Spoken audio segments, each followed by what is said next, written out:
in November, but the shooter was a left-winger who hated Trump supporters. Vote Republican. Is any of that going to explain why mass shootings happen? No. Listen to how announcers described 24-year-old gunman David Katz. You are not going to see much emotion from our guy Brett. This dude is a man David Katz keeps to himself. He's a man of business. He's not here for the experience and to go out, this, that, and the third. He's not here to make friends. He's all business. He's focused, and to even get him to open up to talk to you about anything, it's like pulling teeth, man. David Katz was clearly a product of his diseased society and culture. A culture that has lost faith in itself and offers nothing but empty, meaningless nihilism. A neoliberal dystopia that indoctrinates young people to shun authenticity, community, and family in pursuit of vapid consumerism and fleeting fame. A culture that informs narcissism-prone young people that anyone can gain instant notoriety by generating enough controversy. A culture that celebrates serial killers. A culture that monetizes gruesome barbarity. Colleen Henry reports on the new walking tour offering Jeffrey Dahmer history at a discount. Word about the Dahmer tour surfaced this week on the daily deal site Groupon, which offered 2 tickets for $25, a 58% discount. A deal so hot it sold out in hours. A culture that repeatedly tells young white men that because of the sins of their ancestors, they have no legitimate place in the world. No right to an identity, that they have no right to a sense of belonging, and that their only destiny is to become increasingly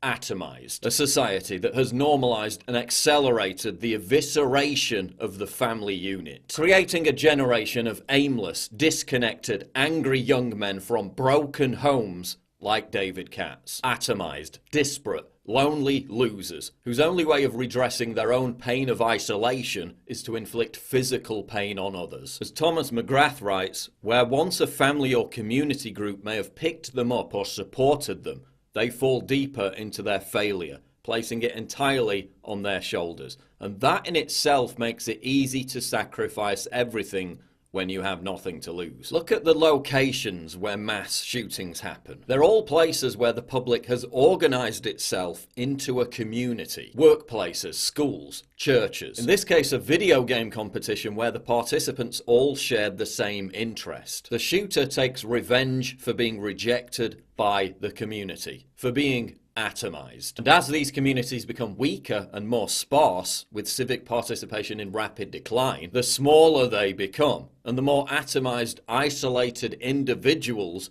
they push away to the fringes. People are going to look at the ashes of Westerberg and say, now there is a school that self-destructed not because society didn't care, but because the school was society. This wasn't just a case of Katz suddenly snapping because he lost a video game. He traveled from Baltimore to Jacksonville with his gun. He planned this in advance. Court records show that Katz had significant medical problems and healthcare needs. Was he on SSRI drugs that are known to kill empathy by putting the user in an emotionless, trance-like, disassociated state of mind? The majority of mass shooters in the United States were on or had recently been on some kind of antidepressant medication. Will the media ever give this factor the attention it deserves? Well, given that pharmaceutical giants who produce drugs like Prozac, Zoloft and Paxil spend $2.4 billion on direct-to-consumer television advertising every single year, don't hold your breath. Will the media ever stop making celebrities out of mass shooters with their breathless coverage? We've had 20 years of mass murders, throughout which I have repeatedly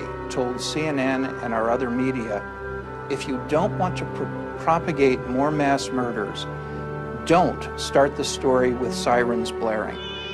The school day had only just begun when the attacker struck. Don't have photographs of the killer.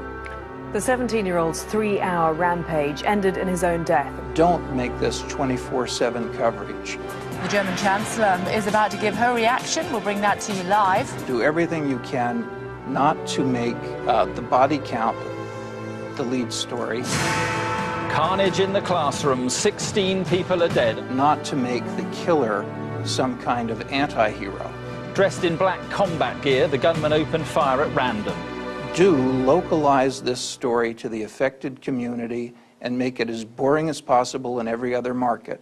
Because every time we have intense saturation coverage of a mass murder, we expect to see one or two more within a week. But instead of giving mass shooters the posthumous celebrity they crave, maybe we should just tag them with embarrassing nicknames. Maybe that will dismantle some of the dark, romanticized mystique that the media whips up around these killers. Why are we fascinated by these psychotic losers? Because whenever mass shootings occur, it provides a kind of thermometer reading for how sick our society has become. As philosopher Guy Debord said, in societies where modern conditions of production prevail, all of life presents itself as an immense accumulation of spectacles. Everything that was directly lived has moved away into a representation. Mass violence provides a depraved societal need for the consumer spectacle, just as lynchings in America and public hangings in Europe did in the past. So long as our culture continues to offer nothing whatsoever of substance, authenticity, or meaning to young men, they'll continue to appropriate meaning via any means possible. So long as young men are taught to be ashamed of their identity, they'll continue to seek out violently transgressive ways